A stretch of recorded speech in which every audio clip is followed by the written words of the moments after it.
Hello students, आज हमने 13.1 का 7 क्वेश्चन करना है. Okay, suppose 2 kg of sugar contains 9 into 10 to raise power 6 crystals. How many sugar crystals are there in. First part में हमने बताना है 5 kg ऑफ शुगर और सेकंड पार्ट में हमने बताना है 1.2 kg ऑफ शुगर. कहने का मतलब है कि अगर 2 kg ऑफ शुगर में 9 into 10 to raise पावर जो है 6 क्रिस्टल्स होंगे. ठीक है, शुगर के जो क्रिस्टल्स हैं, ठीक है, वो है. तो बताइए अगर 5 kg ऑफ शुगर है तो उसमें क्रिस्टल कितने होंगे. ठीक है, अगर 1.2 kg ऑफ शुगर है तो उसमें जो है कितने क्रिस्टल्स होंगे. तो कहने का मतलब है आपके पास 2 kg पे 9 into 10 to raise power 6 crystal. तो ऑब्वियस है 5 जो है 2 से ज़्यादा है. अगर ये चीज़ कम है तो ये भी इसकी कम होगी. अगर ये बढ़ जाएगी तो दूसरी चीज़ भी बढ़ जाएगी. अगर ये कम हो रही तो दूसरी भी कम हो जाएगी. तो कहने का मतलब है ये जो हमारे पास क्वेश्चन है just it is related to the direct variation. So we just start from the पहले बेटे हम इसका टेबल बनाएंगे. ठीक है, तो टेबल में हम देखेंगे कि यहाँ पे आपके पास, ठीक है, शुगर इन केजी, यहाँ पे शुगर इन केजी आ जाएगा और ये आपके पास क्या आ जाएंगे, नंबर ऑफ क्रिस्टल्स. ठीक है बेटा, यहाँ पे लिखे भी हैं उन्होंने क्रिस्टल्स, सी क्रिस्टल्स यहाँ पे आ जाएंगे आपके पास. ठीक है, तो कहने का मतलब है आपके पास यहाँ पे शुगर इन केजी कितनी है, 2 kg है. 2 kg में कितने क्रिस्टल्स आ रहे हैं बेटा, 9 into 10 to raise power 6. ठीक है बेटा, अब आपको बताना है कि 5 kg ऑफ शुगर में कितनी होंगी. ठीक है, 5 kg अगर शुगर हो तो उसमें कितना होगा, इसको आप x ले लेंगे. ठीक है, और अगर 1.2 kg होगी आपकी शुगर, ठीक है, तो उसमें कितने नंबर ऑफ क्रिस्टल होंगे, उसको बेटा आप y ले लेंगे. ठीक है, तो आप सीधे आप कह सकते हो, ठीक है, 2 kg पे 9 into 10 to raise power 6 है. ठीक है, तो ये बढ़ गया तो ऑब्वियसली ये वैल्यू बढ़ जाएगी. अगर ये कम होगी तो ये भी कम हो जाएगी. ठीक है, मतलब कि दोनों वैल्यूज़ अगर बढ़ रही हैं तो दूसरी भी दोनों वैल्यू जो है वो डिपेंड करेगी सिचुएशन. अगर एक बढ़ेगी दूसरी बढ़ जाएगी, एक अगर कम होगी तो दूसरी भी कम हो जाएगी. तो this is since it is direct variation, ये आपका डायरेक्ट वेरिएशंस में आ जाएगा.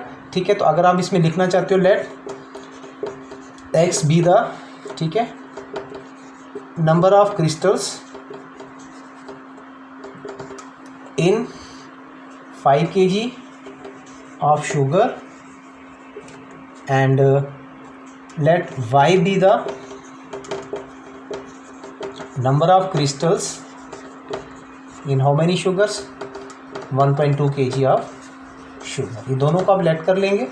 ठीक है बेटा, तो यहाँ पे आपको पता है it is a direct variation. We just start from the, क्योंकि डायरेक्ट वेरिएशन में क्या होगा, x by y equal to, जितनी ये दोनों रेशियो होंगी ये सभी इक्वल होती हैं, x by y equal to x by y. ठीक है, x बाई वाई ये इक्वल होती जाएंगी. तो दैट मीन्स कि अगर डायरेक्ट वेरिएशन है 2 by 9 into 10 to raise power 6 equal to 5 by x.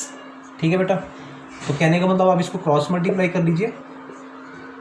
2 into x equal to 5 into 9 into 10 to raise power 9 into 10 to raise power 6. x equal to 2 नीचे आ जाएगा. ठीक है, तो बेटा ये आएगा 9 5 जो 45 into 10 to raise power 6 divided by 2. जब आप इसको 45 को 2 के साथ डिवाइड कर रहे हैं और इंटू 10 to raise power 6, तो बेटा ये आपका आएगा 22.5. ठीक है बेटा, अब आपने इसकी स्टैंडर्ड फॉर्म बनानी है. इसका 10 नीचे आ जाएगा, ये 10 to raise power 6 है, तो हमें स्टैंडर्ड के लिए पॉइंट यहाँ पे चाहिए. So we need 1 more 10. तो जितना आपको 10 नीचे चाहिए था वही 10 आप उसके न्यूमिनेटर के साथ भी मल्टीप्लाई करोगे. तो बेटा ये आपका बन जाएगा x इक्वल टू 2 to 5, ये नीचे 100 आ जाएगा और ये 10 to raise power 6 है. तो बेटा ये 6 है, तो कहने का मतलब basis same then powers added, इसकी 1 power basis same powers added, तो ये 10 to raise power 7 आ जाएगा. तो कहने का मतलब है ये आपका जो x का वैल्यू है 1 2, यहाँ पे आएगा 2.25 इंटू 10 to raise power 7. तो ये क्रिस्टल्स कितने आ जाएंगे 5 kg ऑफ शुगर में. ठीक है बेटा, तो ये था आपका फर्स्ट पार्ट. सेम केस जो आपका नेक्स्ट है सेम वैसे ही है. ठीक है बेटा, यहाँ पे भी हम क्या करेंगे, दूसरे पार्ट में भी आपका 5 बाई एक्स कितना है आपका 2.25 इंटू 10 to raise power 7.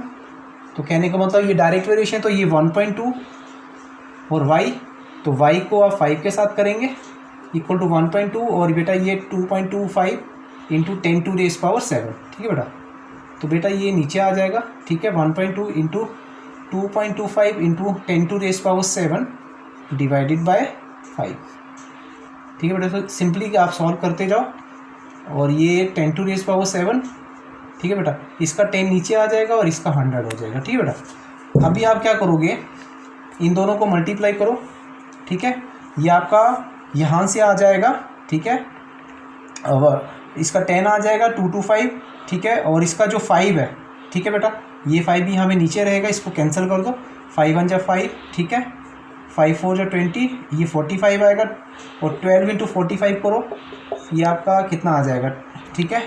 12 5 जा 60, 12 4 जा 60, 48, ठीक है, ये आपका 540 आएगा, ठीक है। इन दोनों को जब मल्टीप्लाई करोगे 540, ये कितना आ जाएगा 1000 10⁻⁷।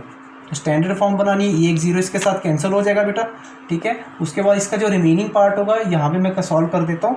तो बेटा ये आपके पास y, ठीक है बेटा, इसका 54.10 नीचे 10 नीचे रहेगा, और ठीक है एक 10 जो इसका था यहाँ पे आ जाएगा, और 10⁻⁷ है, तो 6 इंटू 10⁻1 कर देंगे, क्योंकि हमने इसका एक 10 जो है न्यूमिनेटर और डिनोमिनेटर में कैंसिल करना है। ये 10 इसके साथ कैंसिल हो जाएगा, 7 था ना, तो हमने क्या किया 10⁻�6 इंटू 10⁻1, मतलब वो 7 ही होगा, 10⁻7।